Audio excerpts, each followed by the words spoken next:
Do you have problems painting black? Do your black surfaces always look dirty? Then you're gonna love this video. That the entirety of the cosmos is accessible through each and every individual's mind, connecting to the great mind, the great spirit.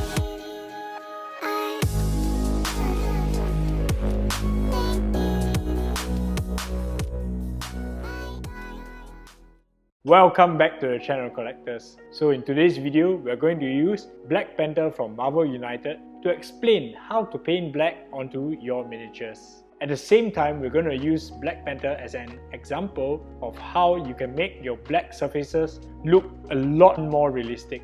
So in essence, this is how I usually paint black. So normally if you want a figure black, just need to shake up the spray can and then get the figure ready and just prime it black like that. Do it in several thin coats and you will get a black miniature surface done very quickly. Look at this, so easy. No, it's not that simple. When you're painting black, it's always good to consider the type of surface that the black surface is. Is it gloss or is it matte? So when painting gloss or matte, you just need to remember this rule. The matter the surface, as in the more matte the surface is, the more the environmental colors will mix. So what are environmental colors? Say for example, the sky is blue, the desert is sort of like a brown, Mars is red ground. So these colors will tend to mix together and these will be the environmental light. So one example of a really gloss surface would be the non-metallic metal chrome surfaces which I've painted onto the Void Dragon. So right here you can see the Void Dragon where the blues of the sky is clearly demarcated from the horizon and the browns of the earth.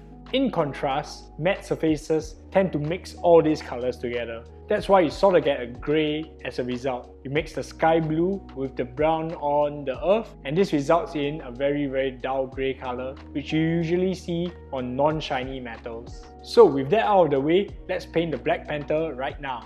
In order to paint the Black Panther in a gloss black manner, you will need these colors right here. Alright, get them ready so that we can get started right away. So first off, we're going to start with the first step and we're going to prime the model in Krylon Black. And what I'm going to do next is I'm going to do the environmental reflections. I will be reflecting the sky, which is blue, and I'm going to do this using a blue-grey color. For me, I'm going to be using Fuel Blue, as you can see right here. Okay, so first and foremost, I'm going to be using Vallejo model color Fuel Blue, and I'll be placing in the areas that are facing the sky. As I mentioned just now, the blue tinted reflections tend to come from the upward direction, and this is the areas that are facing the sky. So this is where the cold temperature comes from, and I'm also doing this on the upward facing surfaces from the chest, the shoulders and the other parts. Also just make sure that you do this for the thigh also, so you have some blue influence. I know this doesn't look much blue, but you will see the coating in just a little bit. Up next, I'll be adding in a little bit of scale 75 sky blue into the dark grey. What I'm doing here is I'm going to do the rim light that Big Child Creatives usually add in, this bright blue color, to re-emphasize some of the silhouettes. However, this is in no relation to the black. Most colors will just reflect this blue rim light as seen in all the reference artwork. I find that when doing this step, it helps me showcase the darker silhouettes that are hidden in the shadow side of the miniature, which is the right hand side, and it helps me visualize this a bit better. That's why I'm doing this step first.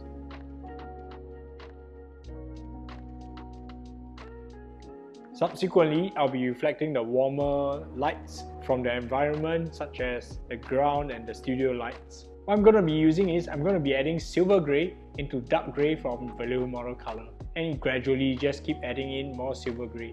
This is a warmer grey in comparison with Fuel Blue, and you will see the result and the comparison in just a little bit. Let me get started on this step so that you can see the results. Okay, so the mix currently I'm using is I'm adding in silver grey into the Vallejo model color dark grey.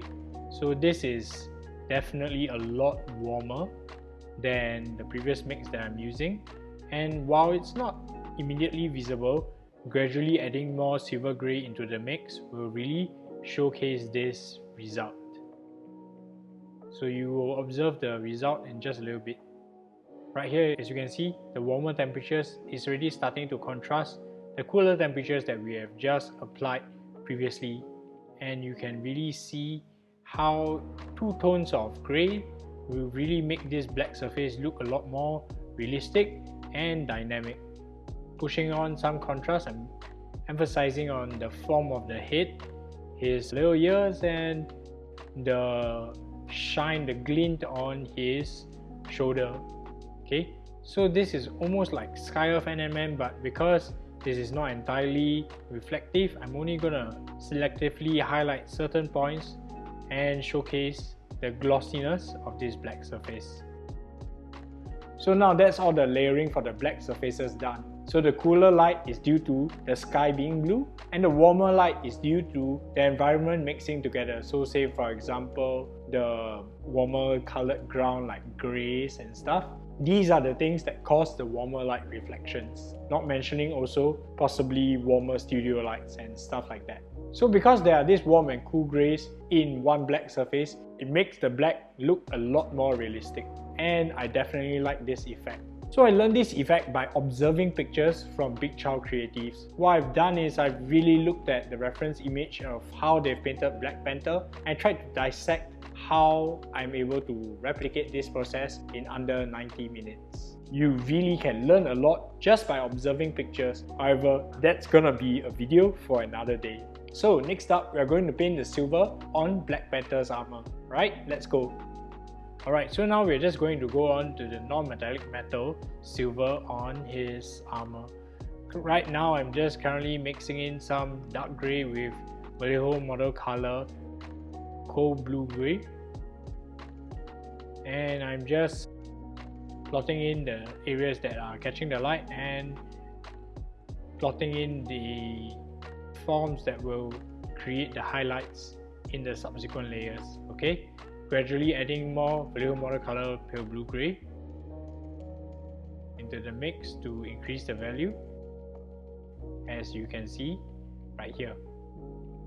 Gradually, I'm also gonna be adding in more silver grey. I find silver grey a very useful color because it's sort of like a muted brown green color, and it really makes the colors look a lot more metallic rather than just being flat white and black. There's some warmth to it, and that's why I find it very useful in this particular scenario when painting the non-metallic metal silver on Black Panther's armor.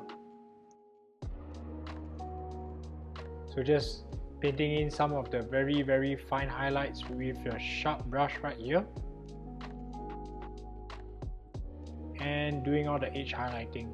Edge highlighting is especially important for non-metallic metal because you want to make sure that the form of the metal surfaces are well emphasized so that you can see how the metal is shaped and how the metal is warping along with the form of the miniature. Don't worry if you have done some mistakes like I have, such as on the forehead. You can very easily clean up with some scale 75 black or dark grey on these surfaces. Very simple. So right now we're just going to paint up the final details of Black Panther. Currently I'm just cleaning up his eye sockets with dark grey, mixed in with a little bit of Euro yellow to show a bit of this yellow influence. And up next I'm just going to be base coating the surface in pale sand, Vallejo model color pale sand. Okay, sorry, forgive the little mistake over there.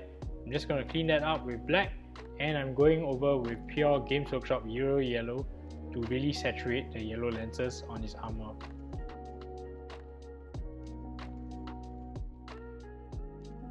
Just moving on some pure white to edge highlight even more. If you want to learn about edge highlighting, we have a video on edge highlighting and how you can master edge highlighting. check it out in the link below because you will find it really useful. Okay, so now we are coming to the end of the tutorial, and yeah, I hope you found this useful. If you found this useful, yeah, why not just give me a like and subscribe, because it really helps out the channel. And just comment below and tell me which other Marvel United miniature you'd like to see me paint. Alright? Okay, so now I'm just going to do the finishing touches. I'm going to do the base. I'm going to be using Vallejo watercolor dark grey mixed in with a little bit of Vallejo watercolor stone grey, and just gonna be brushing in some rough textures, doing the rocks in a quick overbrush method, and very soon you will see the final result. Okay, remember to each highlight the rocks so that you can see the form.